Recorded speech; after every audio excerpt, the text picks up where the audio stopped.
All right, I'm going to do a video of the Tutu SL350 e-scooter or e-bike, whatever you may call it. I just got this in yesterday, and there weren't a lot of videos out there, consumer videos of this particular scooter, other than some models driving around on it having a good time. So I decided to make a purchase and show you what this scooter's all about. I'm gonna do several videos. This one will strictly just be the components and what you're gonna get when you receive this, and I'll talk about the technical and aspect and the performance of this on another video. But what intrigued me about this scooter versus other scooters was the ability to carry another passenger on this rear deck and the foldable seat, which I thought it was kind of cool. So you can either stand up on it upright, or you can just unfold this seat and sit down on it. It's kind of hard, well, hard cushion. You can sit on, rated at 175 pounds. I'm 185 and it seems to hold me up fine, but I'm sure they have to have a disclaimer just in case it breaks if you're 250 pounds and you sit down on it. Scooter comes with a charger, and it came with a couple little Allen wrenches, charger manual, and it also came with a I believe a scooter cover, which is kind of nice. The manual is fairly well written. It talks about some things that really doesn't pertain to the scooter, like lead acid battery and how to charge it. This scooter supposedly is a 48 volt lithium battery, so I'm not sure why that's not in here. I was talking about the remote, or I actually haven't talked about the remote yet, but some details it leaves out. It could be a little bit better, but in terms of English and grammar, it actually is pretty well written. Alright, when you get the scooter, you're going to get two sets of remotes. Right here, you're going to get a remote. Looks like a car remote. Lightweight, not heavy. It's got four little buttons there. Top one's an unlock, a lock. Not sure what the third button is, and then the fourth button is actually a lock as well, but it doesn't lock the rear wheel.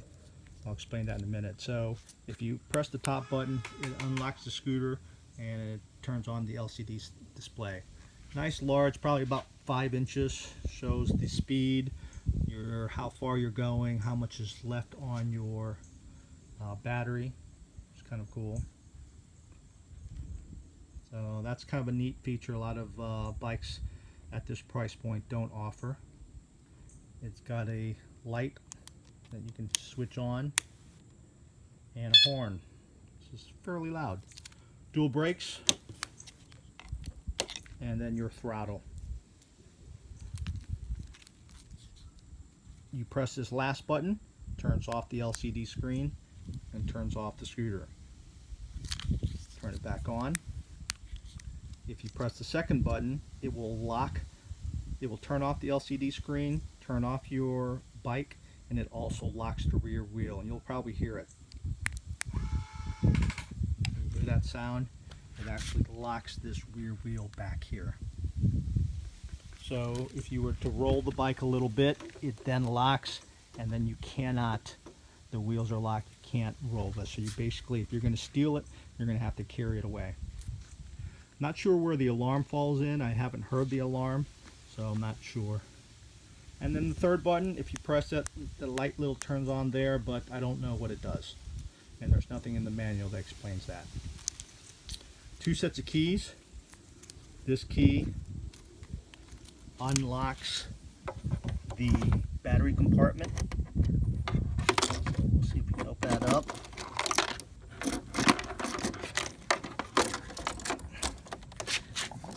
Pull that out there, and that's the battery compartment. You can just unplug that and then lift that whole unit up, which holds the lithium battery. And that top portion right there is where the controller and wires are stored. This third key, when I tilt it on its side, I believe is the ability to unlock the rear wheel just in case the remote dies. Another feature on this is they got a little compass here and a USB port. So if you want to charge your phone, just connect that there and buy, I guess, an additional bracket and maybe store it right there and you can charge your phone right up. There's the charging port there. Underneath there's a hook, hold either a bag of groceries or whatever you're carrying.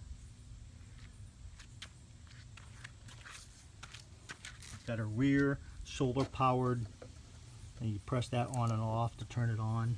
You really can't see it during the day here. And it's got a pretty heavy duty steel kickstand there. So we're just going to turn it on its side. Let's take a look at what's underneath.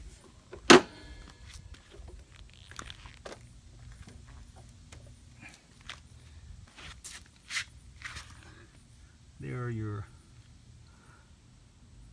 brake assembly and wheel. Comes with two 14-inch tube type tires, and this is where you stick that third key in, and I haven't tried it, but I'm pretty sure it unlocks the lock wheel if for some reason the remote dies on you. The undercarriage, it's got a little metal frame here. I wish they would have done a better job of painting the underside of that battery compartment. Steel frame underneath, plastic on top, but that pretty much supports that passenger back there. I'm not sure what the weight capacity is, probably around 150 pounds. Front tire assembly. We'll stand it back up.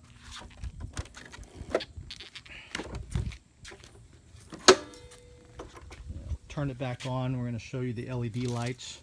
I'll do another video of this in the dark so you can actually see the lights a little bit better. We'll go ahead and turn it on. When you turn it on, there's a light display that shows up there. But it's got around 21 LEDs or 2021 LEDs up front, as well as the little headlamp. And it's actually pretty bright, so you should have no problem in the dark driving this thing around. So there you go. That's the Tutu SL 350. This is a nice little scooter with a lot of features that a lot of scooters out there don't have.